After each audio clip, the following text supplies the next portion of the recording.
ఈరోజు పార్లమెంట్ ఎన్నికలు జరుగుతూ ఉన్నాయి. ఐదు నెలలకు ముందు తెలంగాణ రాష్ట్రం ఎట్లా ఉండే, ఈ 5 నెలల్లోనే ఇంత ఆగం ఎందుకైంది ఒకసారి మీరు ఆలోచన చేయాలి. అది ఎవడా సుమన్ ఆ పటాకులు పెట్టినాడు మనోడేనా?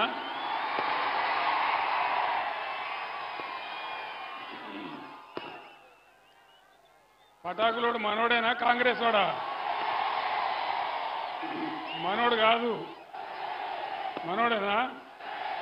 మనోడైతే బంద్ చేయాలి కదా.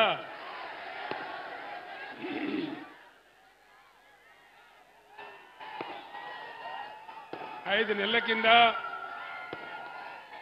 సాగునీళ్ళకు కానీ, మంచినీళ్ళకు కానీ, కరెంటు కానీ, అన్ని రకాల వాతావరణాలకు కానీ తెలంగాణ ఎట్లా ఉండే?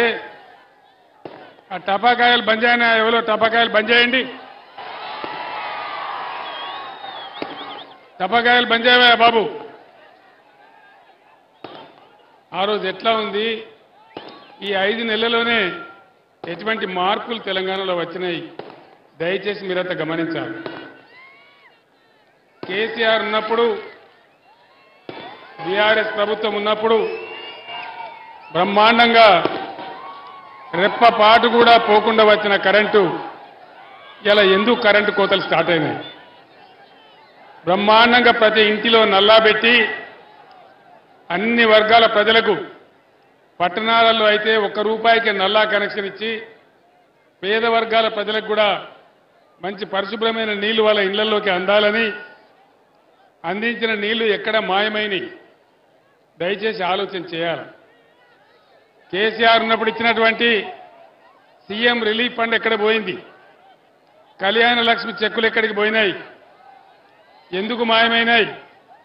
ఒకసారి ఆలోచన చేయాలి. అరచేతిలో వైకుంఠం చూపెట్టి 6 గ్యారంటీలని చెప్పి కాంగ్రెస్ ప్రజలను మోసం చేసింది. ఆ విషయం మీ అందరికీ కూడా తెలుసు.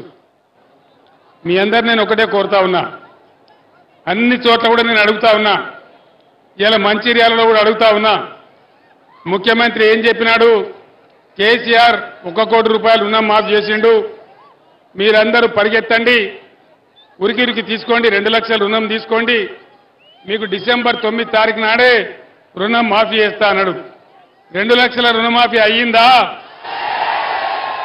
రైతు బంధు అందరికి వచ్చిందా? 2500 ప్రతి మహిళకు వచ్చినాయా? మీరు తప్పు చెప్తున్నారు. 5000 వస్తున్నాయట కదా, అంతడొస్తున్నాయి. మంచిర్యాలనే వస్తలేవా? 2500 వస్తలేవా? కళ్యాణ లక్ష్మి తులం బంగారం వస్తలేదా?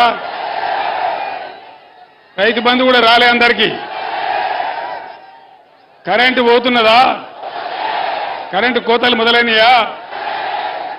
దయచేసి మీరు ఆలోచన చేయాలి.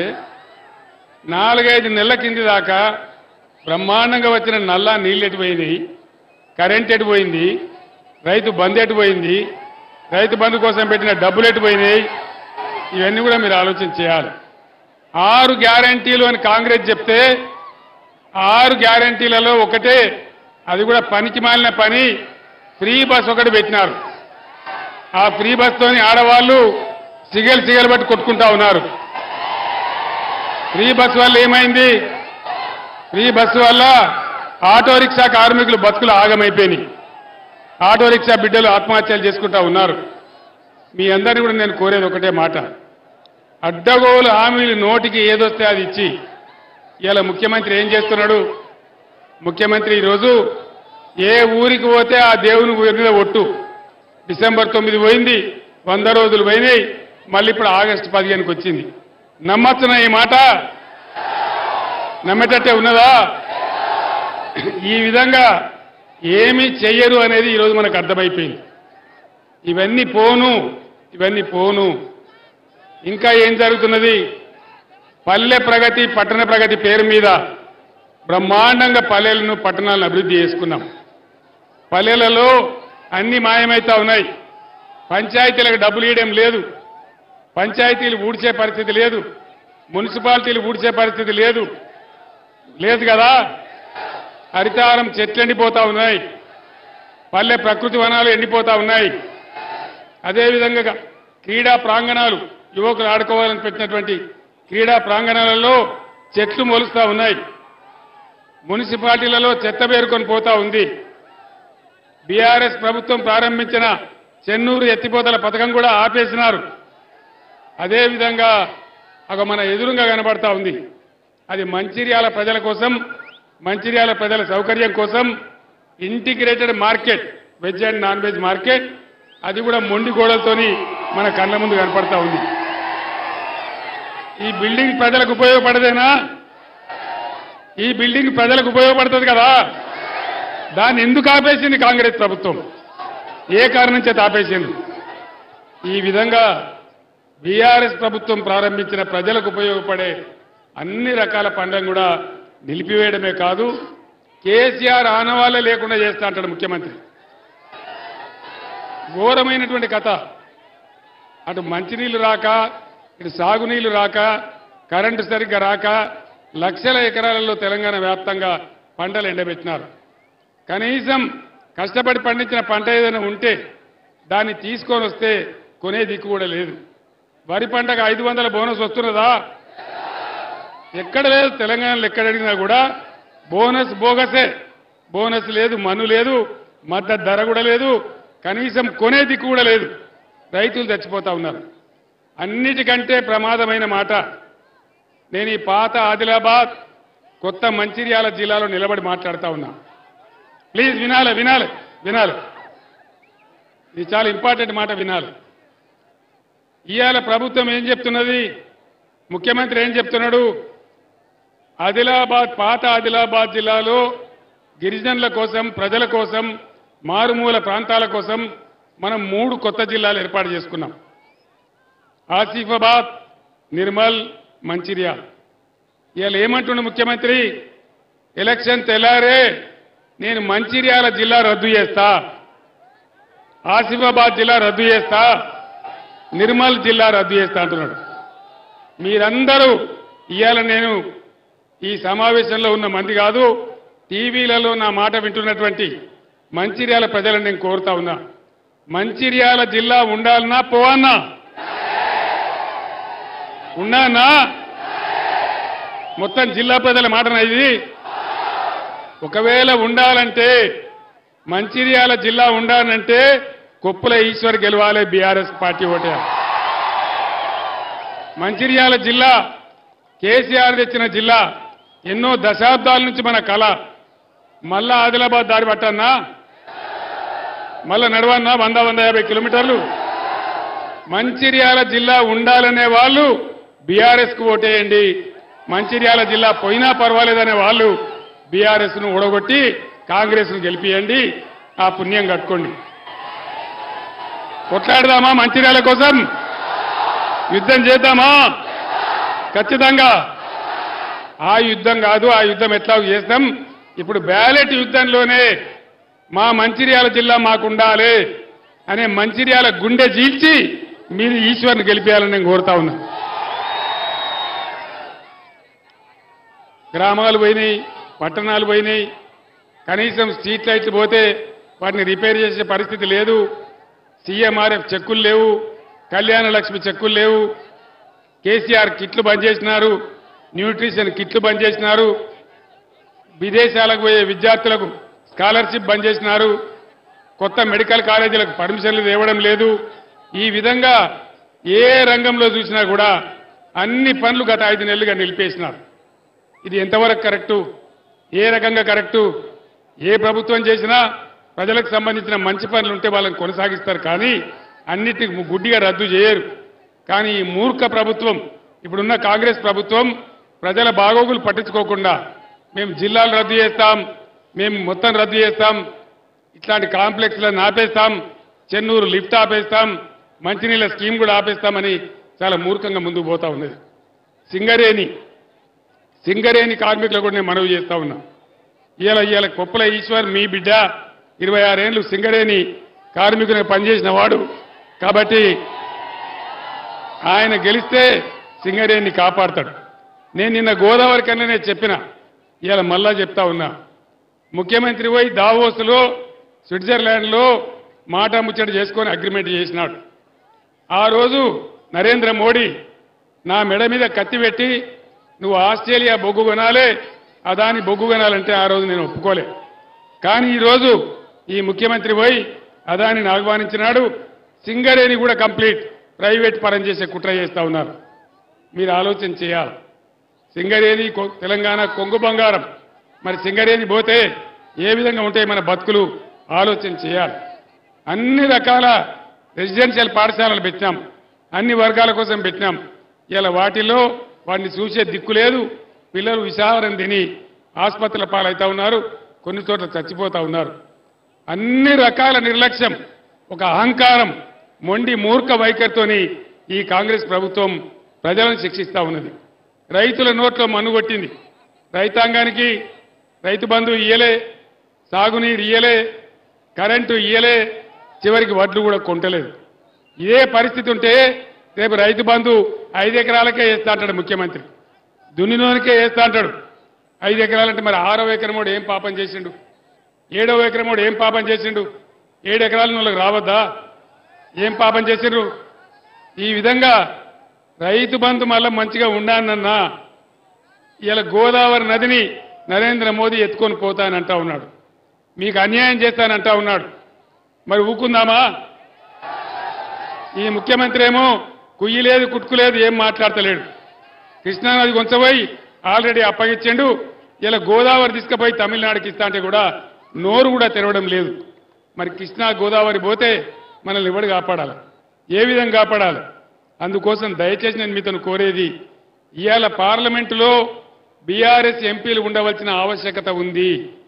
తెలంగాణ ఆత్మగౌరవం కాపాడాలన్నా, తెలంగాణ అస్తిత్వాన్ని కాపాడాలన్నా, నదుల నీళ్లలో మన హక్కులు మనకు రావాలన్నా, ఢిల్లీ నుంచి మన నిధులు మెడలు వంచి తేవాలన్నా, మనం బతకాలన్నా, సింగరేణి ప్రైవేట్ పరం కావద్దన్నా, మళ్ళా యథావిధిగా తెలంగాణ సంక్షేమ కార్యక్రమాలు జరగాలన్నా తప్పకుండా బీఆర్ఎస్ ఎంపీలు గెలవాలి. మీరిచ్చే బలమే నా బలం. నేను ఒక్కటే మాట మీకు మనవి చేస్తా ఉన్నా, వీటి మీద నిలదీస్తే ముఖ్యమంత్రి అడ్డగోలుగా మాట్లాడుతూ ఉన్నాడు. కేసీఆర్ నీ గుడ్లు తీసుకొని గోళీలు ఆడతా, నీ పేగులు మెడలేసుకుంటా, నీ లాగుల తొండలు దొరగొడతా, నిన్ను జైల్లో వేస్తా. జైళ్లకు కేసీఆర్ భయపడతాడా? నేను జైళ్లకు భయపడితే తెలంగాణ రాష్ట్రం వచ్చేదా? ఆనాడు చాలా కష్టపడి చావు నోట్లో తలకాయ పెట్టి 15 సంవత్సరాలు రాజీలేని పోరాటం చేసి మీ బిడ్డగా మీ దీవెనతో నేను తెలంగాణ తీసుకొని వచ్చినా ఆ విషయం మీకు తెలుసు. నా కళ్ళ ముందే నా ముందే తెలంగాణకు అన్యాయం చేస్తామంటే నా ప్రాణాలు బలిపెట్టైనా పోరాడతా తప్ప మౌనం పాటించే ప్రశ్న లేదు. తప్పకుండా ప్రజల కోసం, అన్ని వర్గాల ప్రజల కోసం ఉంటాం. దళిత బిడ్డల కోసం దళిత బంధు తెచ్చినాం. ఇంతకుముందు గోదావరి కన్లో నేను వస్తా ఉంటే ఒక అమ్మాయి వచ్చింది, ఒక దళిత అమ్మాయి. సార్ నేను దళిత బంధు తీసుకున్నా, నెలకు 3 లక్షలు సంపాదిస్తున్నా, 30,000 సంపాదిస్తున్నా, సంతోషంగా ఉన్నా అని చెప్పింది. ఆ రోజు 1,30,000 మందికి బీఆర్ఎస్ ప్రభుత్వం దళిత బంధు శాంక్షన్ చేసింది. ఆ డబ్బులన్నీ వాపసు తీసుకున్నారు. ఈ గవర్నమెంట్ రేవంత్ రెడ్డి ప్రభుత్వం ఆ డబ్బులన్నీ వాపసు తీసుకున్నది. ఎందుకు? దళితులు అరువులు గారా? వాళ్ళకి ఇచ్చిన డబ్బు ఎందుకు వాపసు తీసుకున్నారు? ఎందుకోసం వాళ్ళకి ఇవ్వడం లేదు? ఇలా గిరిజన బిడ్డలున్నారు, గిరిజన బిడ్డలకు బ్రహ్మాండంగా 4.5 లక్షల ఎకరాల పోడు భూములు ఇచ్చినాం. వాళ్లకు రైతు బంధు ఇచ్చినాం, రైతు బీమా చేసినాం. ఇలా ఈ ప్రభుత్వం ₹1 కూడా ఇవ్వడం లేదు. గిరిజన రైతులు ఎవరికి కూడా రైతు బంధు వేయలే. ఈ రకంగా ఒక వర్గం ప్రజలను కాదు, అటు గిరిజనులను, ఇటు దళితులను, ముస్లిం మైనార్టీ సోదరులు ఉన్నారు. ముస్లిం మైనార్టీ సోదరులకు ప్రతి సంవత్సరం నేను రంజాన్ తోబా పంపించిన. ఈ సంవత్సరం రంజాన్ తోబా వచ్చిందా? ఇఫ్తార్ విందులు జరిగినాయా? రావు. వాళ్ళు ఎవ్వలను గౌరవించరు. హిందువులను గౌరవించరు, ముస్లింలను గౌరవించరు, దళితులను గౌరవించరు, లంబాడలు గిరిజనులకు ఇవ్వాల్సింది ఇయ్యరు, రైతులను ముంచుతారు, విద్యార్థులను ముంచుతారు. 4 నెలల్లో ఇంత రాక్షస పాలన ఈ రాష్ట్రంలో జరుగుతూ ఉంది. దయచేసి ఈ అన్యాయాలు అరికట్టాలంటే మనకు న్యాయం జరగాలంటే బీఆర్ఎస్ బలం తెలంగాణ బలం, బీఆర్ఎస్కి మీరిచ్చే శక్తి తెలంగాణ శక్తి. మీ తరపున గొంతెత్తి పోరాడే ఏకైక పార్టీ బీఆర్ఎస్ పార్టీయే. ఇక బీజేపీ నరేంద్ర మోడీ 10 ఏళ్ల కింద గెలిచినప్పుడు ఇంటికి 15 లక్షలు ఇస్తానడు. వచ్చినాయి ఆ 15 లక్షలు? నిజంగా రాలేదా? వచ్చినాయట కదా మంచిర్యాలలో, రాలేదా? బేటీ పడావో బేటీ బచావో ఏమైనా జరిగిందా? ఏం జరగలే. సబ్కా సాత్ సబ్కా వికాస్ ఏమైనా వచ్చిందా? రైతుల ఆదాయం రెట్టింపు జరిగిందా? నరేంద్ర మోడీదంతా గ్యాస్ కంపెనీ తప్ప ఏమీ లేదు. ఆ బీజేపీకి ఓడేసినా గోదాట్ల వాడేసినా ఒకటే, అంతే కదా. అందుకోసం దయచేసి ఇప్పటికే నాకు సమాచారం వచ్చింది బంపర్ మెజార్టీతోని. ఎందుకంటే నాకు ఇవాళ సింగరేణిలో అక్కడ గెస్ట్ హౌస్లో ఉంటే చెప్తా ఉన్నారు, పోటీ ఎవరి మధ్య ఉంది, పోటీ ఎవరి మధ్య? ఒక ఆగర్భ శ్రీమంతునికి ఒక భూగర్భ కార్మికునికి, బాగా బలిసినటువంటి ఒక ఆగర్భ శ్రీమంతుడు ఇక్కడ 26 ఏళ్లు తట్టబట్టి లైట్ పెట్టుకొని బొగ్గు మోసినటువంటి భూగర్భ కార్మికుడు. మరి కార్మికుడు గెలవన్నా ఆగర్భ శ్రీమంతుడు గెలవన్నా మీరు నిర్ణయించాలని మనవి చేస్తా ఉన్నా. ఈ రకంగా ఏ రకంగా చూసినా ఈరోజు కాంగ్రెస్ ప్రభుత్వం అన్ని రంగాలలో వైఫల్యం చెందింది. భారతీయ జనతా పార్టీతో మనకేం ఒరగలేదు. ఒక బీఆర్ఎస్ఏ తెలంగాణకు శ్రీరామ రక్ష. ఆనాడు నేను చెప్పినా తెలంగాణ తెస్తాని, ఈనాడు నేను చెప్తా ఉన్నా తెలంగాణ హక్కులు కాపాడుతాని. కాబట్టి దయచేసి భారీ మెజార్టీతోని మన ఈశ్వర్ గారిని గెలిపించాలని కోరుతా ఉన్నా. అన్ని సర్వేలు చెప్తా ఉన్నాయి ఆటోమేటిక్గా ఇక్కడ పెద్దపల్లి నియోజకవర్గంలో కొప్పుల ఈశ్వర్ గారు గెలిచిపోయినారని చెప్తా ఉన్నాయి. మరి ఆ విజయాన్ని మీరు ఖాయం చేయాలి. మోసపోవద్దు, గోసపడద్దని మనవి చేస్తూ ఇవాళ వాస్తవానికి 44-45 డిగ్రీల ఎండ ఉన్నది. అయినా మీరు ఇంత పెద్ద సంఖ్యలో మంచిర్యాల చరిత్రలో ఎప్పుడు లేని విధంగా ఈ చౌరస్తా ఈనిందా అనే విధంగా తరలి వచ్చినటువంటి ప్రతి ఒక్కరికి మీ అందరికి కూడా పేరు పేరున ధన్యవాదాలు తెలియజేస్తూ నేను సెలవు తీసుకుంటా ఉన్నా. జై తెలంగాణ, జై తెలంగాణ. కారు గుర్తుకే జై తెలంగాణ. ధన్యవాదాలు.